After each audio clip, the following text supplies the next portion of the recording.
rankings that I have for both the East and the West, the West.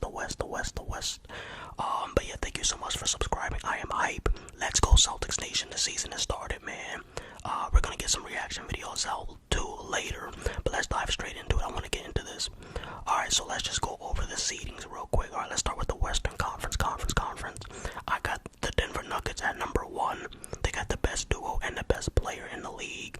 A lot of their depth still, even though they lost Bruce Brown. I got the number 1.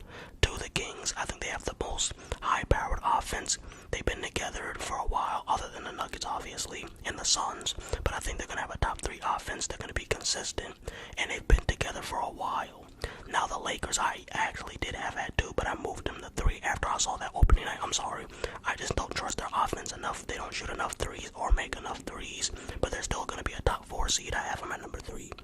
Alright, so Phoenix I got at number 4. They got the big 3, Kevin Durant, Bradley Beal, and Booker. Not going to go too much on that. At number 5, I have Golden State. I was going back and forth between Golden State at 4 and the Suns at 4. I chose this order right here. At number 6, who do I have? The Clippers. Now, the Clippers could easily fall lower than that, depending on injuries, but I'm going to keep them at 6 for now. 7, the Timberwolves. I believe in Anthony Edwards and the big man duo they have over there to make the playoffs again.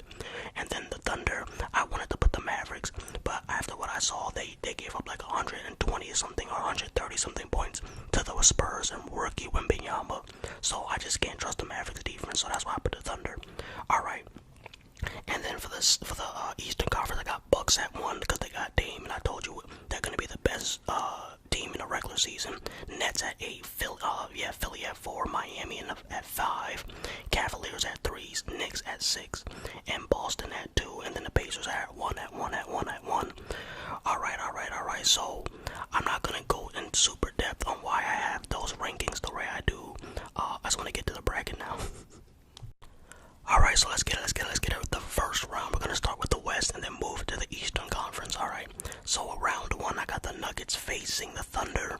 Now, I think this is going to go 5 or 6 games. I'm going to be respectful. You know what? Nah, I'm going to be realistic over respectfulness. Alright, so I got the Nuggets winning in 5.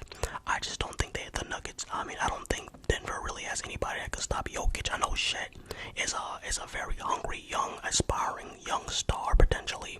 They still don't have enough depth. Shea doesn't have that much playoff experience, and I just think that there's a size advantage for the Nuggets. I just feel like they'll be better, especially with Aaron Gordon. Alright, so the Kings versus the Timberwolves. I got the Kings beating the Timberwolves in 7-7-7. So that means Anthony Edwards will not get out of the first round again. It's alright. It took Mike years, so I'm not tripping over that. But yeah, I feel like this is going to be the Kings' breakthrough to advance past the first round. I think they'll match up against a young Timberwolves team that doesn't have a lot of chemistry or perimeter shooting. And the Kings will win in 6 or 7. I'm going 7. Next, we got the Lakers at the 3rd seed facing off the Clippers. I would love for this to happen. That means we actually get the battle of LA. So this will be really hype. Damn. It's crazy because I had the Clippers winning against the Suns last year. I'm going to say Lakers in 6 or 7. Now the Clippers could easily win this and upset the Lakers or the Suns. If Kawhi is healthy and if Paul George is healthy and he's playing well, the Clippers could get an upset. But I'm going to stay on the safe side because I just don't trust their injury. So I'm going to say Lakers win in 6 or 7. It's going to be a good series if it happens. So that would be a great first series. There would be a lot. Kawhi would be guarding LeBron. There would be a lot of matchups, but I think Anthony Davis would just dominate because there's nobody on the Clippers that can guard AD. So it would be a situation like the Warriors, where the Warriors just couldn't do anything against Anthony Davis. Alright, so now we got the Suns facing the Warriors, the 4 or 5 seeds. This is going to be a great series. This probably will be the second best series, besides the Battle of LA if it happens. But I got the Suns barely escaping the Warriors dynasty in 7 games. I think Devin Booker's taking that leap. He's the point guard. KD is going to be healthy this year. They got the addition of Bradley Beal, Wannabe. People are underestimating the Suns bench. They got a decent bench. They probably need a little more scoring, but I like the Suns. I got the Suns beating the Warriors in 7. Warriors fans don't like that. I know they don't. Alright, so that means in the second round we would have the Nuggets versus the Suns, and I'm going to say the Nuggets win this in 7. Nuggets in 7. That means the Suns will play back-to-back Game 7 series. I don't know if fatigue will play a factor in that. But like I said, there's no one on the Suns that can guard Jokic, even if they use Bol and his length. I just don't see anybody stopping that Aaron Gordon-Jokic duo in the interior. I feel like the Suns will get out-rebounded, and I just think the Nuggets are just more boys, like, because Bradley Beal has never been in this type of environment. He's never been to he's been to the playoffs, but he's never been on a serious contender before. So I just think the Nuggets will outlast the Suns. The Suns could pull it off, but I'm just gonna trust Jokic, you know. All right, let's get it next. That means we have the Kings and the Kings versus the Lakers. Wow. Now I think this will go 6 games, but I'm gonna pick the Lakers to win this. Primarily, mostly because of Anthony Davis. There's no one on the Kings that can guard AD or LeBron, and that's a problem. If you can't guard AD or LeBron, you're in serious trouble. Now, I do think that the Lakers need to get Austin Reeves more involved in the offense. He needs to be more aggressive, especially for how much shit-talking the Lakers fans were doing, talking about how he's going to be an all-star and 20 points per game scorer.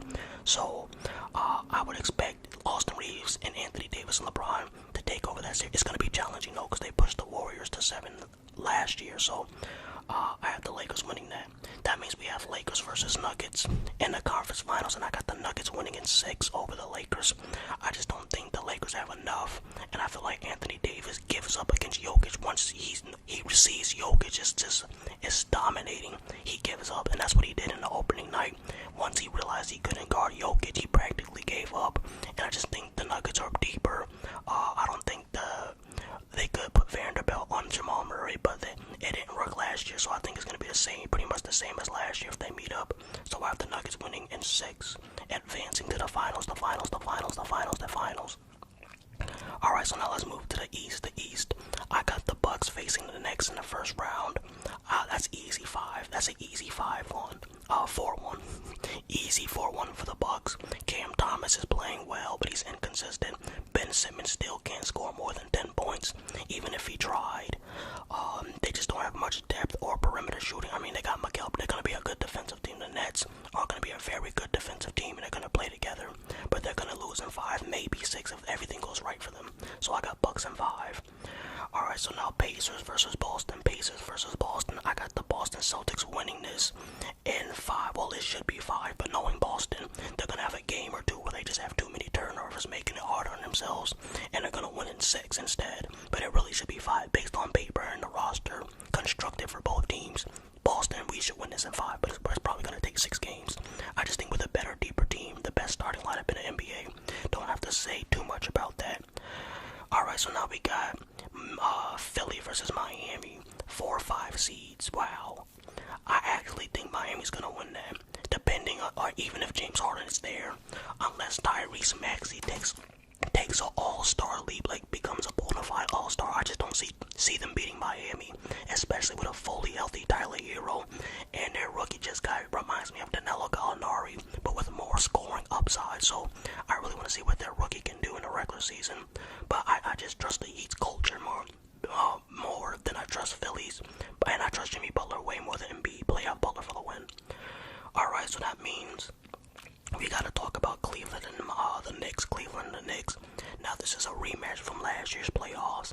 Now I actually had the Cavs winning last year against the Knicks, and I'm picking them against the Knicks this year. I just think the Cavs are gonna do what they were supposed to do last year, this year, you feel me?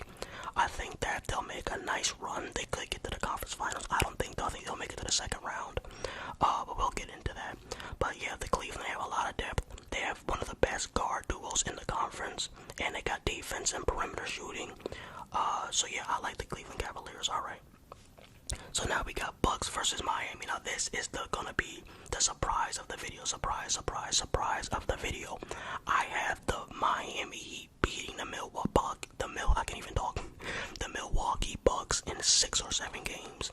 Especially if they have a fully healthy team. Like if Miami's fully healthy, I don't think that the Bucks, even with Dame, are gonna beat Jimmy Butler. And my reason for that is, what have they done to stop Jimmy Butler? All they did was get rid of their best perimeter defender in Jrue Holiday. Well, Jimmy Butler kicked his ass anyway, and now they're gonna have a worse defender on him. So they've done nothing to solve the Jimmy Butler problem. And yes, they have Dame, but they can double up Dame and then rotate to Chris Middleton, and now Giannis playing off the ball with the shot clock going down. I just think that even though that they have Dame, Giannis still has too many weaknesses that the Miami Heat can attack. So even if now if Milwaukee doesn't face Miami and they face Boston or a team like that, I still have them losing in the second round. If Milwaukee comes across Boston or Miami, I still have the Bucks losing. So I'm picking the Heat in 6 or 7. I just still like Miami. I still trust playoff Jimmy more than Dame or Giannis. But that pick and roll is going to be hard to figure out. But Eric Spoelstra and Miami will figure it out. Alright, so now on to the Cavaliers versus the Celtics. I got the Celtics in 6. Celtics in 6.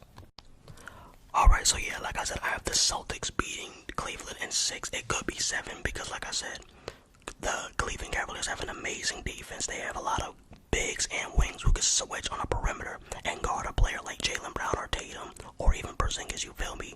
So I think they match up well with us, and their player Donovan Mitchell, he's just as clutch, if not more clutch, than our two superstars, Jaylen Brown and Tatum. So it could definitely be a problem, but I still think we have the best roster, the best starting lineup on paper.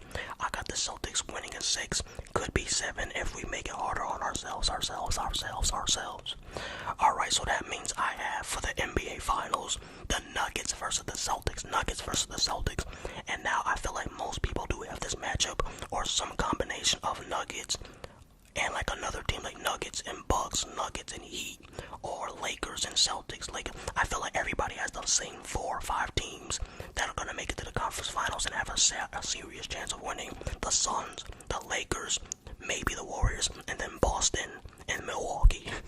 I just feel like everybody has the same 5, but yeah, I came to this realization and I'm going to pick Boston in 6.